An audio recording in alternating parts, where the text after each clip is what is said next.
Assalamualaikum warahmatullahi wabarakatuh. Kembali lagi bersama saya Misbahul Munir dalam acara Ngomik, ngobrol asik seputar dunia akademik. Halo guys, bagaimana kabar kalian? Dimanapun kalian berada, saya harap kalian baik-baik semua ya. Di sini di acara Ngomik ini kali ini saya akan membahas tentang Gen Z yang berdasarkan data yang saya dapat nih. Generasi Z dan milenial menjadi dua kelompok yang disebut pilar dari generasi emas pada tahun 2024. Sensus 2020 mencatat penduduk Indonesia didominasi Gen Z atau penduduk yang lahir pada kurun waktu 1997 sampai 2012 dengan jumlah 75,49 juta jiwa atau 27,49% dari 200 juta 70 jiwa total penduduk Indonesia. Kemudian generasi milenial yakni mereka yang lahir pada rentan tahun 1981 sampai 1996 yang jumlahnya mencapai 69,90 juta jiwa atau setara dengan 25,87% total penduduk. Artinya jumlah milenial dan Gen Z itu tak kurang dari separuh jumlah penduduk Indonesia. Dengan jumlah tersebut, kedua generasi menjadi aspek yang diperhitungkan di berbagai aspek kehidupan. Tapi di sini kita akan membahas tentang Gen Z dan politik dari sudut pandang akademisi dengan narasumber yang telah hadir di samping kita, yakni Bapak Hasan Samsudin. Sebelum kita mulai, saya akan membacakan terlebih dahulu CV dari beliau.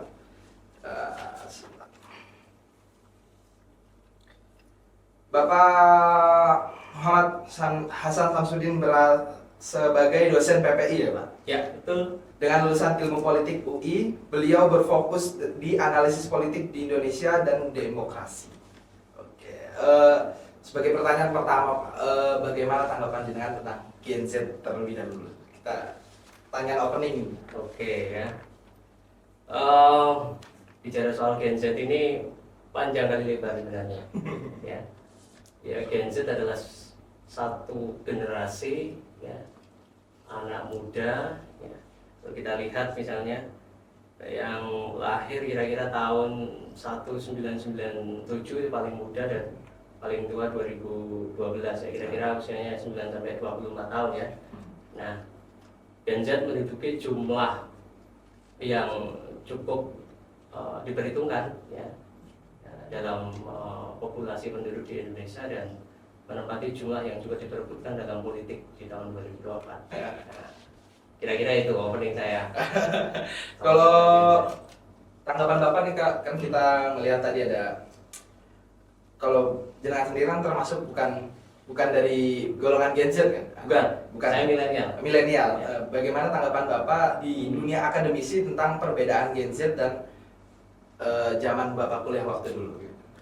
Oke ya, ini kalau perbedaan zaman waktu kuliah dulu di generasi Gen Z ini kan disebut juga sebagai generasi digital native ya.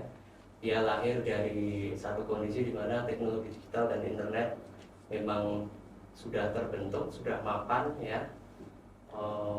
Dan generasi Z memang generasi yang menurut saya difasilitasi 100%, 100% oleh teknologi digital dan internet ya. Sementara kalau generasi saya milenial ini generasi transisi ya. Separuh kita merasakan teknologi non digital analog ya, separuh kita melaksanakan atau menyaksikan bagaimana lahirnya teknologi digital dan teknologi internet ya. Dan dalam dunia akademisi ya tentu berbeda ya.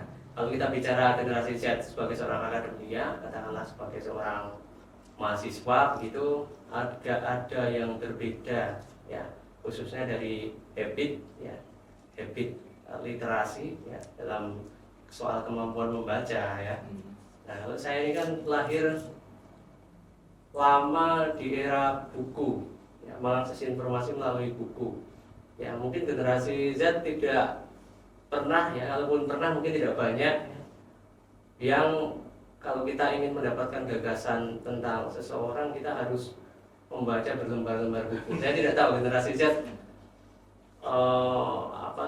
mengalami itu atau tidak. Tapi kalau generasi milenial seperti saya jelas mengalami, ya. Nah itu berdampak pada apa? Ya saya merasakan dengan membaca berlembar-lembar, ya puluhan bahkan ratusan lembar buku untuk mendapatkan satu gagasan tentang seseorang, ini menambah durabilitas saya dalam membaca. Nah nampaknya saya tidak tahu ini kalau generasi Z daya tahan membacanya bagaimana, ya. Ya karena sekali lagi membaca itu penting, ya, dalam dunia pendidikan. Membaca itu penting, kemampuan membaca dan sekaligus durabilitas atau daya tahan membaca itu penting. Nah, saya tidak tahu generasi Z ini kan semua serba online, ya. Apakah juga kuat membaca PDF beratus-ratus halaman gitu, ya. Saya tidak tahu, ya. Kemampuan kultur itu terbentuk tidak di generasi Z, ya. Kultur membaca, ya, membaca yang banyak begitu, ya. Kalau saya dibesarkan di era itu, jadi masih agak lumayan tahan lah untuk baca-baca buku, gitu, ya. Kalau di era saya kan terlalu simpel untuk mendapatkan suatu informasi. Iya, ya, era Anda generasi Z, ya, teman-teman generasi Z sangat mudah, apalagi sekarang ada ChatGPT, ya. Anda ingin tahu tentang sesuatu, Anda ketik ChatGPT, ya. Muncul, ya, beberapa informasi tentang apa yang Anda cari, ada yang perlukan, ya. Kalau zaman dulu kita enggak, ya.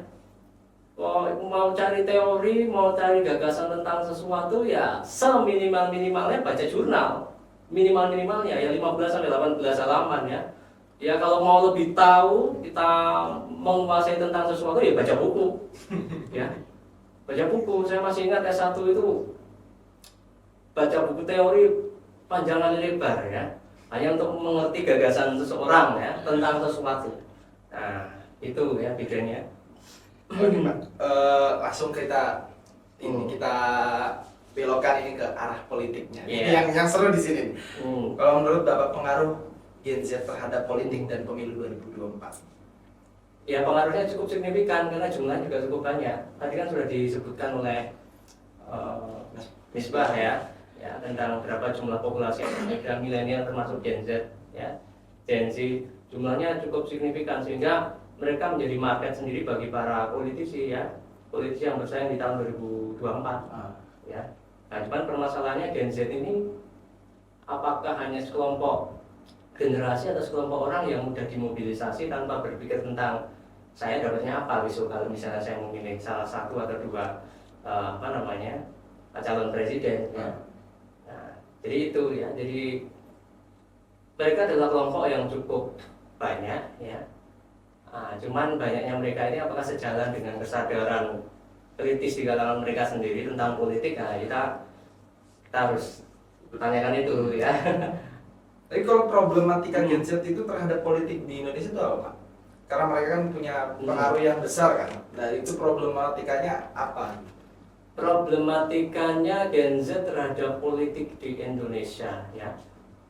Ya kalau pengaruh besar sih sebenarnya ya pengaruh yang cukup dipertimbangkan lah, ya. Karena kan proporsi jumlah penduduk Indonesia kan dari 270 juta jiwa, ya memang konon katanya setengahnya adalah anak muda, ya. Nah, cuman kalau besar-besar amat juga masih ada generasi yang lain, ya, baby boomers, ya, generasi X, ya, generasi Y, milenial, ya, dan saya generasi dan kalian semua, ya, teman-teman generasi Z, ya. Tadi pertanyaannya kalau problematika Gen Z politik terhadap politik. Gen Z ini kalau saya baca dari berbagai survei, misalnya dari CSIS misalnya, atau dari IDN Research Institute misalnya, yang dirilis tahun 2022, Gen Z ini peka dalam persoalan politik, ya. Jadi kalau dikasih berbagai pertanyaan, misalnya kamu lebih suka mengikuti apa dengan media sosialmu, ya, infotainment, entertainment, ya, atau berita politik, berita olahraga, ternyata berita politik masuk urutan yang pertama. Wow. Nah, ini Gen Z ini. Nah, persoalannya ada persoalan ini, ya. Gen Z ini mengikuti berita politik, tapi aktivitas politik yang dilakukan paling kencang, ya, maksimal hanya, ya mungkin tidak semua lah, tapi berkaca dari riset ini, kebanyakan dari mereka hanya melakukan aktivitas politik melalui mengunggah konten atau berbicara di media sosial. Ya. Ketika ditanya apakah Anda tertarik untuk masuk politik, wah sangat rendah sekali. Apakah Anda tertarik untuk masuk organisasi kepemudaan? Rendah juga. Apakah Anda tertarik untuk masuk organisasi kemasyarakatan? Rendah juga. Yang paling rendah adalah organisasi politik. Ya. Jadi ini ya putra generasi Z ya. Mereka peka dalam persoalan politik, tapi yang jadi problem adalah aktivitas politik yang sering yang mereka lakukan nampaknya butuh ekstra effort ya. Kalau kita ingin bicara misalnya merubah keadaan lebih baik, kalau bisa jangan hanya bicara di media sosial saja, tapi taking direct action ya. Saya ikut partai politik misalnya ya, atau saya ikut ormas, organisasi kepemudaan misalnya ya. Organisasi mahasiswa misalnya. Nah, itu penting. Ya. Kayak kalau disebut giro atau semangatnya kurang dalam terjun langsung ke dunia politik itu? Saya tidak bilang giro semangatnya kurang, tapi berdasarkan survei yang memang ekspresi dari generasi Z ada ekspresi yang ya mungkin mereka berpikir ya karena digital native semua difasilitasi oleh internet ya mungkin barangkali mereka berpikir bahwa perubahan itu bisa difasilitasi lewat teknologi ya melalui digitalisasi melalui teknologi berbasis jaringan internet ya. Padahal kalau menurut saya perubahan tidak hanya cukup hanya kita bicara di media sosial menggunakan internet ya, tapi harus turun langsung. Kita terlibat secara langsung dalam urusan publik. Ya. Kan tadi pas waktu saya baca opening itu ada masa emas di 2024. UNESCO itu mengatakan bahwa pada tahun 2022 Indonesia minat bacanya ada pada angka 0,001%. Apakah ini berpengaruh Pak pada bonus demografi dan politik Indonesia? Bagaimana tanggapan Bapak nih sebagai akademisi, sebagai tenaga pengajar? Ya, berat ini pertanyaannya. Saya sendiri tidak menyimak data langsung dari UNESCO ya, saya belum buka ya. Tapi minat baca itu jelas mempengaruhi, ya, mempengaruhi tingkat literasi ya. Kita bisa membedakan berita hoax ya, berita bohong ya, berita ini logis atau tidak, rasional atau tidak. Ya ini salah satunya dibentuk dari minat baca yang tinggi. Ya mana mungkin kita bisa memiliki pikiran yang logis, pikiran yang rasional, membedakan berita bohong dan tidak bohong saja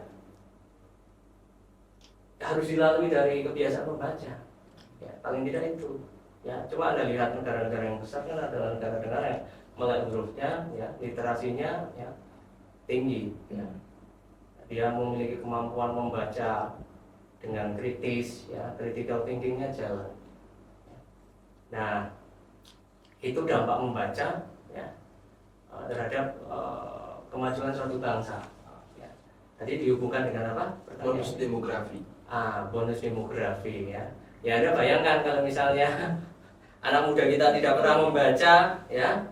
Padahal mayoritas penduduk kita didominasi oleh anak muda dan mungkin 10 tahun lagi ya generasi Z ya akan menjadi penopang ya, akan banyak tersebar di dunia kerja ya. Kalau mereka tidak memiliki kemampuan membaca dengan baik ya artinya kita nggak yakin mereka akan bisa menciptakan lapangan pekerjaan atau terserap di dunia kerja dengan baik ya.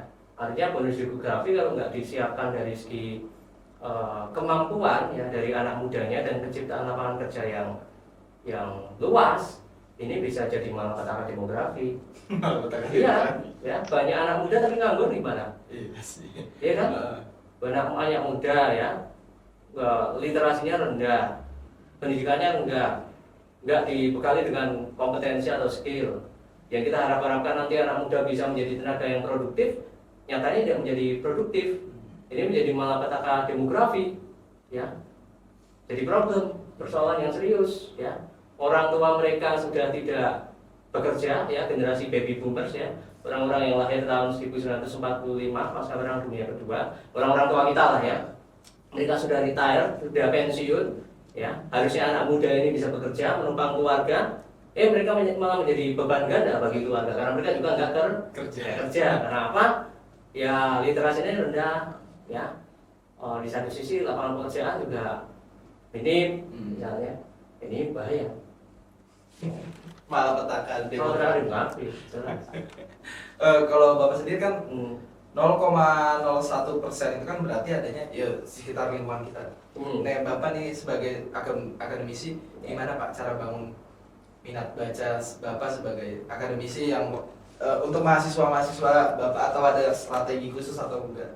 Waduh, minat baca ini, iya, ya saya tidak bisa memberikan satu resep mujarab ya yang ampuh yang bisa diadopsi menjadi sebuah kebijakan publik ya, karena kita harus tahu kenapa minat bacanya rendah ya, itu kan juga terkait dengan kebijakan di sektor pendidikan ya.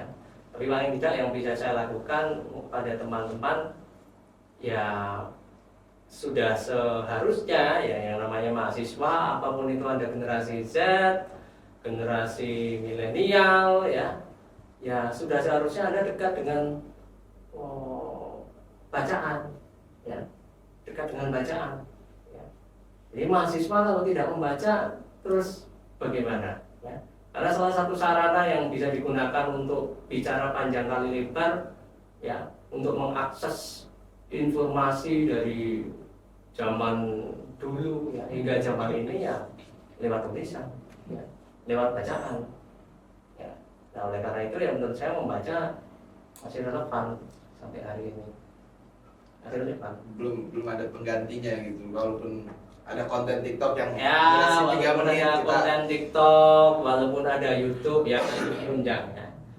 Ya meskipun milenial itu berangkatnya juga dari sana, mereka mayoritas mengakses, kalau ditanya Twitter atau apapun itu YouTube ya. Ya Anda bisa belajar dari situ, itu bukan satu hal yang keliru, tidak ada masalah ya. Tapi seberapa banyak misalnya konten-konten di YouTube yang bicara soal misalnya kalau akademia ya bicara soal teori misalnya, ya ada sih, cuman bagi saya tetap membaca itu melatih kita ya, melatih otot pikiran kita untuk berpikir secara runtut ya, berpikir secara sistematis dan rasional ya, logis, itu membaca ya. Semakin Anda membaca, pikiran Anda, cara berpikir Anda nanti akan semakin runtut ya, cara berpikir Anda akan semakin lama-lama akan semakin rasional terbentuk ya, daripada misalnya ya Anda hanya menggantungkan 1 menit 2 menit ya melihat konten di TikTok tentang seseorang ya, tentang gagasan seseorang, ya itu bagus ya, tapi beda, produknya beda ya.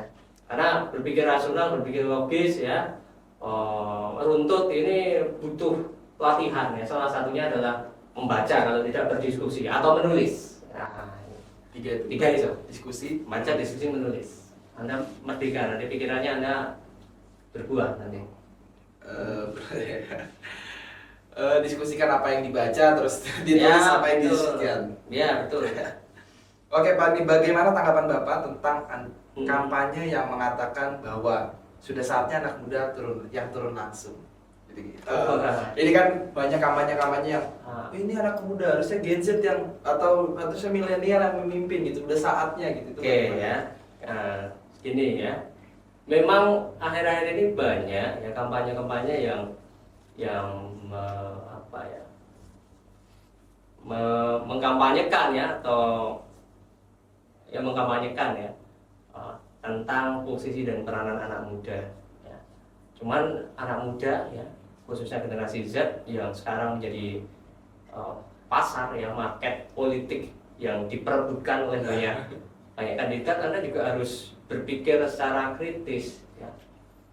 Problem generasi Z ya, problem generasi Z yang kira-kira Anda kelahiran 97 ya, paling tua ya 2012 ya, umur kira-kira 9 sampai 26 tahun lah barangkali ya. Anda umur berapa? Mungkin di sini mungkin umur 20-an ya, 20-an ya. Ya, Anda harus mengerti betul permasalahan yang akan dihadapi generasi Z ke depan. Sehingga berpijak pada masalah yang akan Anda hadapi itu, Anda bisa menentukan kira-kira presiden atau calon presiden mana yang kemudian dapat menyelesaikan persoalan-persoalan generasi Z ke depan ya. Kita misalnya baca ya berbagai survei ya, bahwa apa yang dipersoalkan oleh generasi Z salah satu di antaranya yang paling dipersoalkan adalah masalah kesejahteraan, ya, masalah lapangan pekerjaan. Nah ini, ya, misalnya survei CSIS misalnya 91,1% generasi Z menjawab sulit untuk mendapatkan lapangan pekerjaan hari ini, ya. Ini masuk akal karena survei CSIS didukung dengan survei lain, misalnya IDN Research, ya, 2022, ya, 3,8 juta dari 8,7 juta generasi Z adalah tidak memiliki pekerjaan pasca pandemi COVID-19. Ini jumlahnya jutaan loh, ya, orang generasi Z yang tidak punya pekerjaan. Ya, padahal mereka berada pada usia-usia yang menurut saya produktif, ya. Jadi penciptaan lapangan kerja ini menjadi penting, ya, bagi generasi Z, ya, untuk menjadikan isu ini menjadi isu yang apa namanya, yang ditonjolkan, ya, menjadi indikator untuk kira-kira nanti Pilpres ada nggak yang mau bicara soal kami nasibnya mau gimana pasca lulus SMA, SMK atau pasca kuliah, ya. Adakah lapangan pekerjaan yang tersedia bagi kami? Apakah kami juga akan dibekali oleh pelatihan-pelatihan, ya, yang bisa meningkatkan skill kami, ya, untuk bisa masuk dalam labor market, ya, pasar tenaga kerja. Nah, ini penting, ya. Dan kira-kira bagaimana, ya? Apakah generasi Z tidak berpikir ke sana, ya, ataukah mulai sudah berpikir bahwa kami punya satu kebutuhan khusus ke depan, ya, kira-kira kalau saya milih A, milih B, milih C, dia memikirkan kebutuhan ini atau tidak, atau abai, ya. Dan hati-hati dengan gimmick-gimmick politik, kita mewakili kaum muda, ya, kalau tidak punya visi perubahan yang jelas tentang apa yang akan mereka tawarkan terhadap generasi Z, ya, bagaimana cara merealisasikan janji tersebut, ya, bahaya, ya. Ini gimmick politik saja, ya. Gimmick politik. Iya, gimmick politik. Bagaimana pengaruh peristiwa global terhadap persepsi politik dan keadaan politik Gen Z di tingkat lokal? Wah, ini pertanyaan besar sekali. Berat Ini global terus kita ke tingkat lokal. Peristiwa global di tingkat lokal, ya. Kita bicara Gen Z di Indonesia saja sudah satu urusan sendiri sebenarnya, ya. Ya, yang kita tahu bahwa di mana-mana survei generasi Z ini adalah generasi yang lahir, ya, tumbuh berkembang merasakan dampak dari perubahan iklim. Ya, termasuk saya, generasi milenial juga merasakan, ya. Anda generasi Z ini di mana-mana survei di Inggris, di Indonesia juga sama. Keunikan dari generasi Z ini adalah generasi yang peduli soal masalah lingkungan, iklim, ya, perubahan iklim khususnya, ya. Karena mereka juga merasakan, ya. Mereka juga merasakan dampak perubahan iklim. Kita lihat saja kemarin kan panas sekali, ya. Ya, baru kali ini saya merasakan panas yang luar biasa, ya. Nah, ini karena juga masalah persoalan climate change, ya, perubahan iklim, ya. Nah, dan ini persoalan global, ya. Generasi Z di tingkat lokal, nasional maksud saya, ya, di mana-mana ternyata juga memiliki satu kepekaan tentang bahaya dari perubahan iklim yang terjadi, ya, bahaya dari perubahan iklim yang terjadi. Nah, cuman ada satu penelitian yang cukup menarik, ya.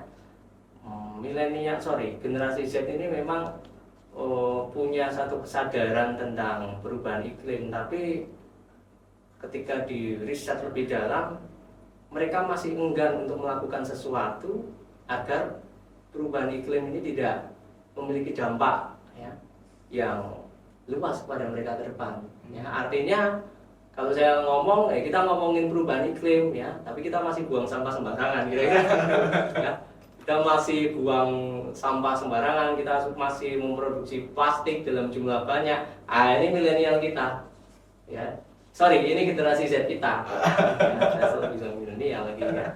Generasi Z kita. Ya. Jadi, ya, ini peristiwa global yang menurut saya punya dampak terhadap pembentukan mental dan pikiran, ya, generasi Z, ya, termasuk di Indonesia. Pertanyaan menuju pertanyaan terakhir, Pak. Apakah generasi Z menjadi representatif dalam kebijakan politik saat ini? Nah, ini yang saya tunggu-tunggu. Ya, pertanyaannya. Kira-kira Anda merasa terwakili nggak? Ya. Sekarang kebutuhan Anda teman-teman generasi Z adalah Anda butuh satu lapangan pekerjaan. Ya, karena tidak mungkin Anda lulus kan Anda nggak langsung jadi juragan atau bos miliarder kan, kecuali Anda punya privilege di bidang ekonomi, ya Anda anak pengusaha besar ya kan. Nah, itu ceritanya lain. Tapi kita kan yang tidak kan harus berjuang. Seminimalnya kita bekerja terhadap satu perusahaan, organisasi atau lembaga begitu ya. Nah, apakah representatif Pak kebutuhan anak muda dalam politik khususnya generasi Z? Anda lihat dalam satu dekade ini lah, 10 tahun terakhir lah, dalam 2 kali pemilu, kira-kira kebutuhan mendasar anak muda jelas, lapangan pekerjaan ya. Ada enggak peraturan atau kebijakan yang memudahkan anak muda untuk bisa masuk dalam lapangan pekerjaan atau terfasilitasi dalam lapangan pekerjaan misalnya? Itu yang pertama ya. Yang kedua, bagaimana proteksi atau perlindungan yang negara berikan terhadap mereka anak muda ketika mereka masuk dalam dunia kerja. Ya, Anda coba cari ya, Omnibus Law, Cipta Kerja, itu aja ya.